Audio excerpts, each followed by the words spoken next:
What's up, my wizards? It's Dev from SBMTG down there on the YouTube.com. We like magic, and my beard is growing stronger by the day. You know what I decided? I decided that I haven't been doing enough purely budget deck techs lately. You know, I did green-red aggro. That was like 25, 30 bucks. But that's the only one I've done in a sea of competitive deck techs. I'm really excited about the current standard meta. I'm sorry about that. Budget decks is sort of what made the channel what it is. And so today, I'm going to bring you a budget deck tech that's been making the rounds at like SCG Opens and stuff. It's been producing real results, and it's only going to cost you about 30 bucks. This is Mono Blue Prison. So how does the deck work? Why is it called Mono Blue Prison? You'd think that with a name like that, there would be at least a soft lock in the deck, but there's not necessarily a lock per se. It's just that you're doing so much that makes it feel like they can't gain any ground, and you've got all this synergy, and you're drawing so many cards, you're sending their guys back to their hand, you're taking extra turns, you're just going crazy, and there's not much that they really can do about it right now. So let's take a look at how we're going to accomplish all these things. With that in mind, by the way, I'm not going to go through the curve like I normally do when I do a deck tech. I'm just going to go through sort of, these are the important cards first. I feel like that's the way to do this one.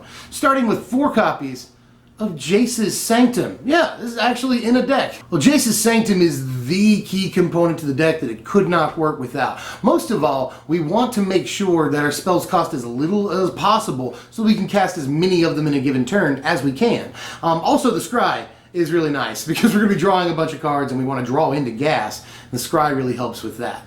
But mostly we're looking to cast our spells for less. And if the deck is working the way it's designed to work, you know, you'll often get 2 or sometimes even 3 Jace's Sanctums out over the course of the game because we're drawing and we're digging and we're playing a lot of spells and we want to get as many of these out as we can. And we'll come across more than 1 copy of it in the course of a game if the deck is playing correctly.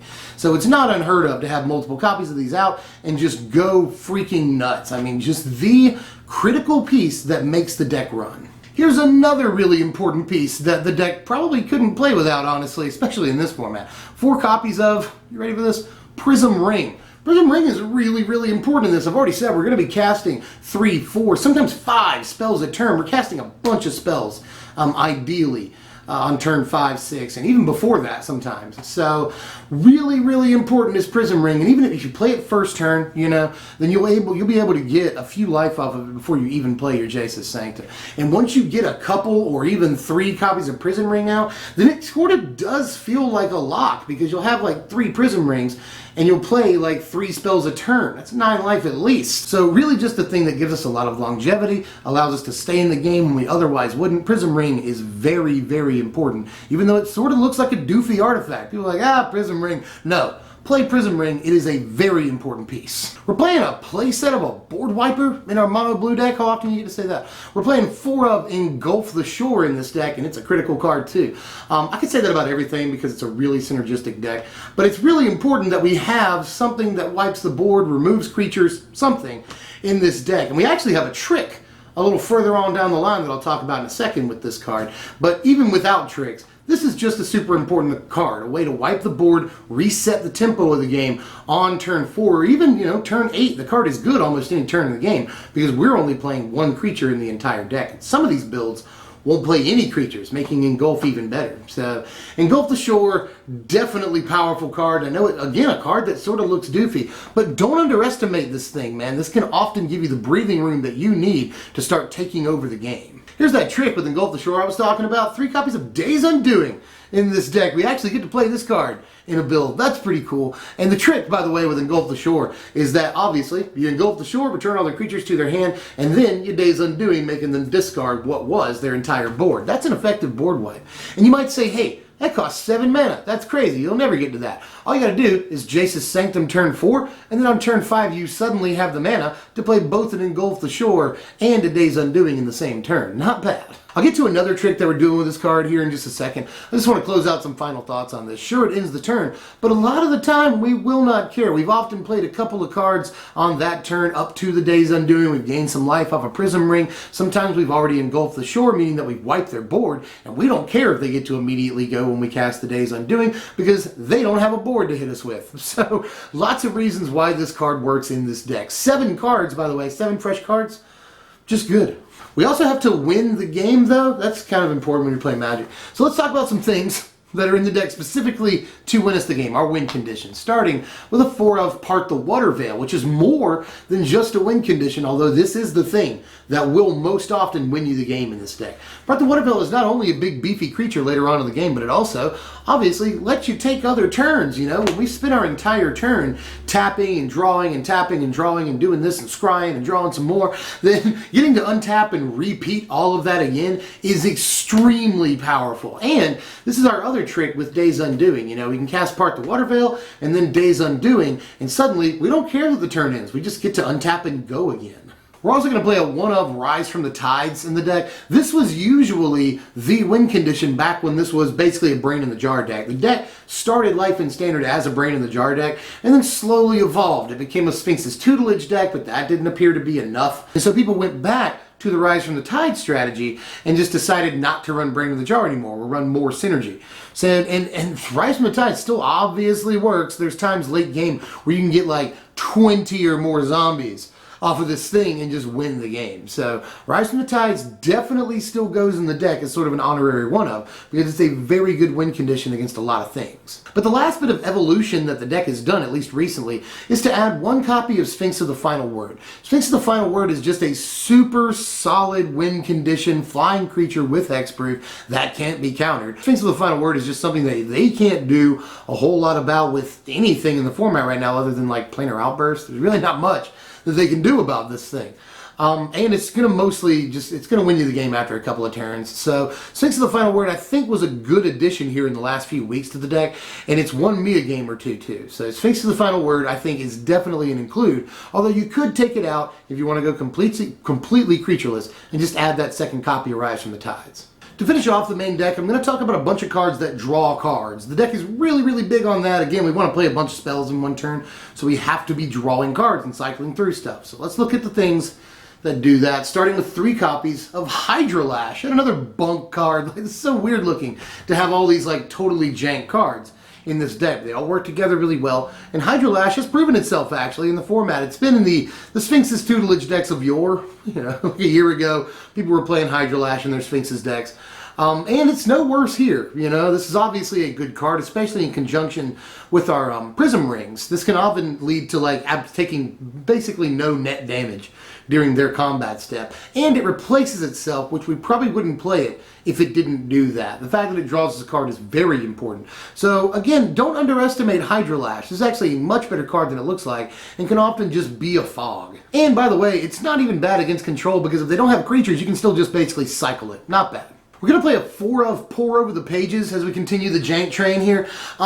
People did speculate that this card would be good when it first came out, and it's shown up in a couple of things, but not really much at all. But this is the home for it. This is the deck, and I've heard a bunch of people say, in writing at least, that once you have 3 Jace's Sanctums out, this card is effectively free. When I read that, I was like, that'll never happen. No, it actually totally does happen. Because again, if the deck is working the way it wants to work, you'll see a lot of cards over the course of the game, and you can definitely get 3 Jace's Sanctums out. It has happened more than once, twice, or even 3 times for me in testing. And sometimes this card is effectively free once you have 3 Jace's Sanctums out, but even if it's not free, even if you have to effectively pay 2 or 3 mana for it, it's still pretty good. You get to see a bunch of cards and cycle through a lot of card selection on this thing.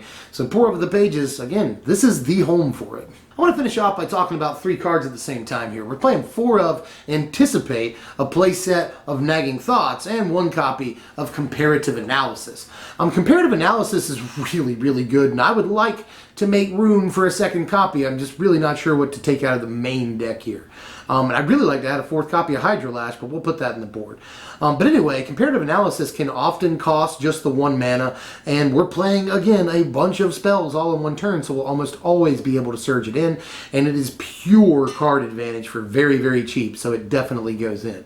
Anticipate and Nagging Thoughts are very important pieces for the deck, because they'll often just cost 1 blue mana once you have a Jace's Sanctum out. They'll just cost 1 blue mana, and we need as many cards that can cycle through, let us see a bunch of things, and pick the right option as we possibly can. For just the 1 blue, that is fantastic, and these 2 cards really help the deck go.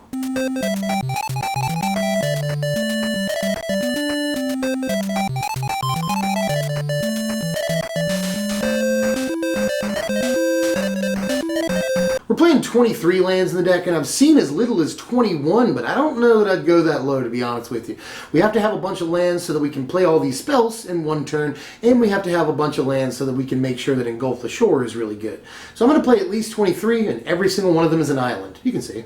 Here's an incredibly flexible sideboard. You'd be surprised the depth that Mono Blue has right now in its board. I've taken a bunch of stuff out of this board, including Thing of the Ice, Invasive Surgery, Clash of Wills, Summary Dismissal. I've taken a bunch of stuff out. So I had to read right there to make sure, because there's a lot of stuff that I've tried in this board. Obviously, we'll fill out our play set of Hydrolash in this board. We've got some other stuff we want to do. We've got Displacement Wave for the tokens builds, which I don't think will be as important moving forward, which is good for us. That is good news for us.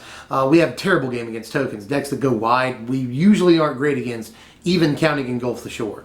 Void Shatter and Negate are both in there because they're important counter spells. The one of Guardian of Tazeem is awesome, actually. This is yet another win condition, a big, flying, beefy creature that can lock down other creatures if we needed to. I actually really like this card and could see playing it maybe over Sphinx of the Final Word in the deck, but because I've cited this card in more than I ever thought I would. Imprisoned in the Moon is obviously to take care of big threats, including Planeswalkers, which we don't have a lot of things that we can do against. And then Compelling Deterrence I like more than Disperse, because we have the chance of having zombies. We have Rise from the Tides.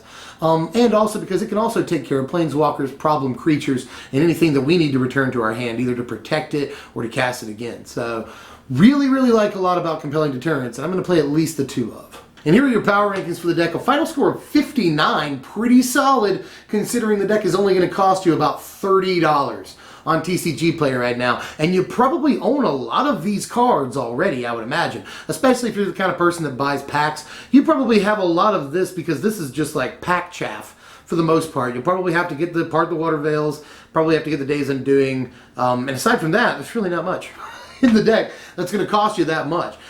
So give this deck a shot. It can actually do a lot of work, and it's shown up in a bunch of top 8s. So it can do some good work for you at an F&M, I would imagine. The deck has been pretty good for me in testing, and most importantly, a lot of fun once you get the ball rolling. You'd be surprised how consistently it's able to do that. The deck looks like a bunch of jank. It looks like it comes off to an extremely slow start, and you just get pummeled. And sometimes that will happen against pure aggro. Good news is, there's not a whole lot of decks in the format that are pure aggro, especially how the format is shaping up to be looking like after Pro Tour Eldritch Moon. The format looks a little bit slower, which is perfect for a deck like this. So for the next 6 weeks, while we've still got Jace's Sanctum in Standard, give this deck a shot. This deck actually, I feel like, has a lot of play, and even if you lose a game, you're going to be having a ton of fun once you get online. So check it out, give it a shot, and let me know what you think. But what are we doing next time? That's an important question. Gotta do Harmless Pact next time, but that I'm not sure, might be the last deck that I do that includes Dragons of Tarkir and Magic Origins. Maybe, just maybe. After that, you know, this is what I'm thinking. This is what I'm thinking, subscribers.